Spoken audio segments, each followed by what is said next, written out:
की रोशनी जिंदगी अऊज़ु बिल्लाहि मिनश्शैतानिर्रजीम बिस्मिल्लाहिर्रहमानिर्रहीम अल्हम्दुलिल्लाहि रब्बिल आलमीन अस्सलातु वस्सलाम अला मुहम्मदिन व आलिहि ला तहार अम्मा बाद फ़क़द क़ाल अल्लाहु तबारक व तआला फ़िल किताबि क़ुरआनिहिल करीम व क़ौलुहुल हक़ बिस्मिल्लाहिर्रहमानिर्रहीम वरत्तिलिल क़ुरआन तरतीला।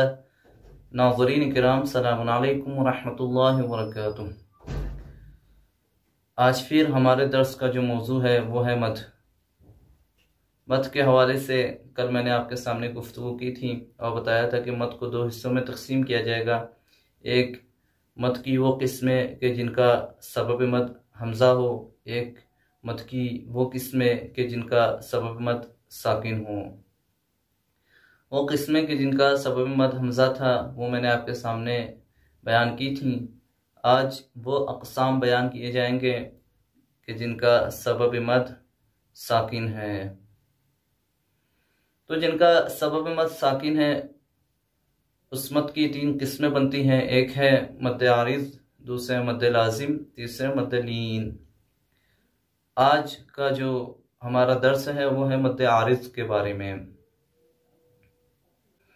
मद आरिज़ वो मद कि जिसका साकिन जो है वो वफ़ की वजह से ईजाद हुआ हो, यानी कोई ऐसा कलमा कि जिसके आखिरी हर्फ को साकिन किया जाए, खुद साकिन ना हो, यानी उसके ऊपर कोई हरकत हो, यानी मुतहर्रिक व ज़बर ज़ेर पेश या दो ज़बर या दो ज़ेर या दो पेश इनमें से कोई हो, तो उसको यानी जो है खुद ब खुद साकिन किया जाएगा। यानी वो पहले से साकिन ना हो, उसको साकिन किया जाए, चाहे वो आयत के बीच में या आयत के आखिर में, तो वहाँ पे हम मद करेंगे। मसलन मिसाल आपके सामने पेश कर दूं क्योंकि मिसाल से बात और ज़्यादा वाज़ेह होती है। बिस्मिल्लाहिर्रहमानिर्रहीम। अर्रहमान, देखें अर्रहमान जो है वो दरअसल था अर्रहमानु था, लेकिन हमने आखिर का जो नून है उसको साकिन किया और साकिन करके अर्रहमान पढ़ा। तो यहाँ पे जो है मद आरिज़ का कायदा लागू होगा। अर्रहमान, आप अर्रहमान इस कलमे को देखें। अर्रहमान में आखिर में मीम के बाद अलिफ आया है। बहुत जगह पे अलिफ साथ में लिखा था, बहुत जगह पे खड़ा अलिफ आता है, यानी मीम के ऊपर ही अलिफ आता है। तो मीम के बाद जो है अलिफ आया है और अलिफ हुरूफ मद्दी में से है। उसके फ़ौरन बाद जो नून है उस पे जो है पेश था, लेकिन हमने उसको साकिन कर दिया, गोया पेश जो है वो साकिन में बदल गया। तो एक कलमा अर्रहमान उसमें हर्फ मद भी आया है, यानी अलिफ आया है, और सबब मद भी आया है, यानी साकिन आया है, वही पेश के जिसको हमने साकिन किया अर्रहमान। तो यहाँ पे मद होगा, खींच के पढ़ा जाएगा। बिस्मिल्लाहिर्रहमानिर्रहीम अर्रहमान, या फिर आगे अल्लमल कुरआन। याद रखिएगा ये जो मद आरिज़ है इसमें यानी खींचना ज़रूरी नहीं है। आपने देखा होगा कि जो मद आरिज़ होता है इसमें कोई अलामत नहीं होती मद की, बल्कि खुद समझा जाएगा कि यहाँ पे मद है और यहाँ पे खींचा जाएगा, लेकिन इख्तियार है आपको, चाहे आप खींचें चाहे ना खींचें, यानी खींचना कोई ज़रूरी नहीं है। मसलन आप इस तरीके से पढ़ सकते हैं बिस्मिल्लाहिर्रहमानिर्रहीम अर्रहमान अल्लमल कुरआन, या फिर ऐसे भी पढ़ सकते हैं बिस्मिल्लाहिर्रहमानिर्रहीम अर्रहमान अल्लमल कुरआन खलक़ल इंसान। यानी जब हम खींचते हैं तो इससे तिलावत में गोया हुस्न पैदा होता है, मद्दे आरिज जो है वो इख्तियारी है, मद्दे इख्तियारी है, यानी आप चाहें तो खींचे चाहे तो ना खींचे। अगर आप खींचेंगे और अगर आप सौत में यानी अच्छे तरीके से तिलावत करेंगे तो खुद ब खुद तिलावत में एक हुस्न पैदा होता है। तो आपके सामने मैंने पहली मिसाल पेश की अर्रहमान, या फिर बिस्मिल्लाहिर्रहमानिर्रहीम। रहीम, अर्रहीम में आपने देखा कि है के बाद ये आया है जो हुरूफ मद में से है। उसके बाद मीम जो है वो मुतहर्रिक था, लेकिन हमने उसको खुद वक्फ किया और उसको साकिन में बदला, इसलिए यहाँ पे अर्रहीम को भी खींच के पढ़ा जाएगा, बिस्मिल्लाहिर्रहमानिर्रहीम।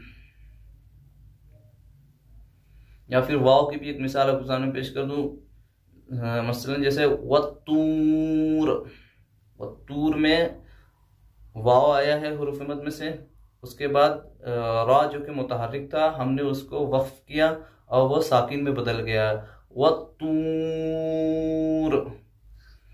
फिर मैं आपको बताता चलूं कि मद्दे आरिज में इख्तियार है, आप चाहे खींचें चाहे ना खींचें, खींचेंगे तो तिलावत में ज़्यादा हुस्न पैदा होगा।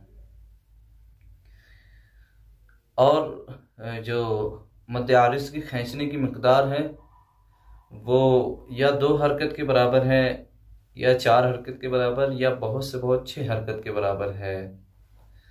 मसलन अगर 2 हरकत के बराबर खींचे तो काफ़ी है। अर्रहमान अल्लमल कुरआन खलक़ल इंसान।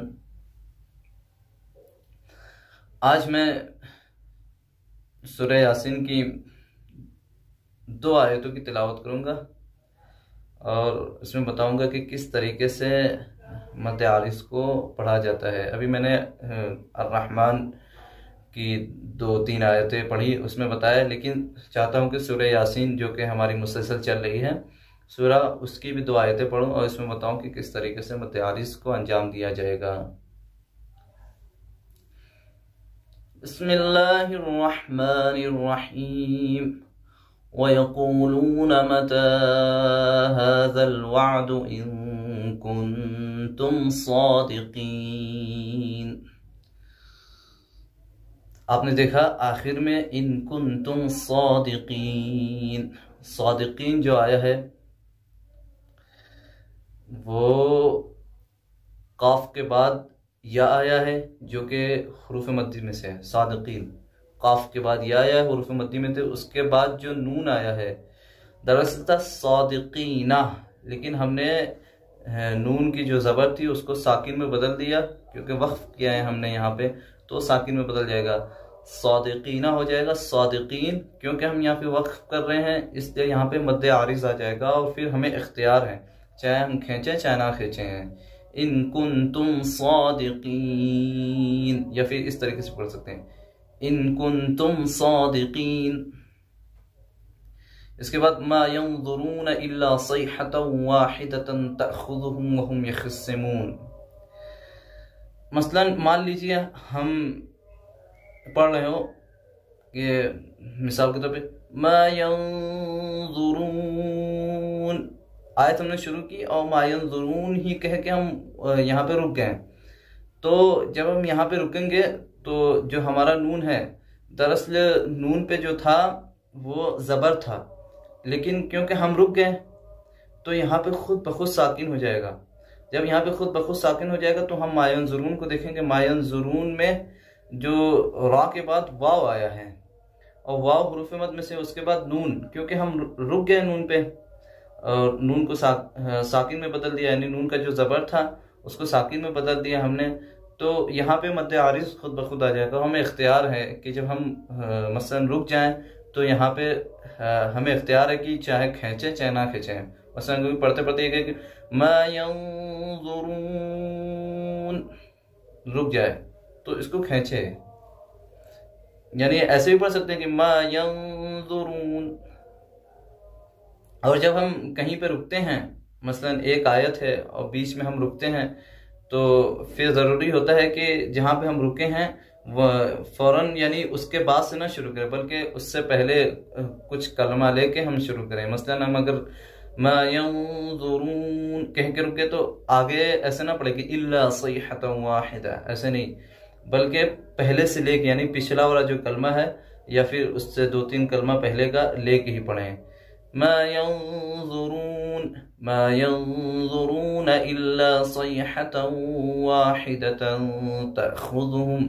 तअखुज़ुहुम वहुम यखिस्सिमून।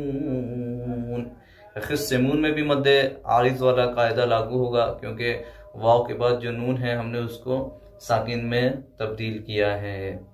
ये जो वक्फ की बहसें हैं मद के बाद इंशाअल्लाह आपके सामने बयान की जाएगी कि वक्फ किस तरीके से किया जाता है और कौन कौन सी अलामतों पे रुकना ज़रूरी है और कौन कौन सी अलामतों पे रुकना ज़रूरी नहीं है और कहाँ कहाँ पे जायज़ है। तो आज का जो दर्स है मद के हवाले से वो है मद आरिज़ का, जो मैंने आपके सामने बयान किया। इंशाअल्लाह उम्मीद है कि अगर किसी को दर्स ना समझ में आया या फिर कोई सवाल हो दर्स के हवाले से तो ज़रूर कमेंट में अपने सवालात वगैरह पूछें, ताकि उसके जवाब और जो उसके बारे में हैं वो दीगर दुरूस में बयान किए जाएँ। व आखिरु दावान अल्हम्दुलिल्लाहि रब्बिल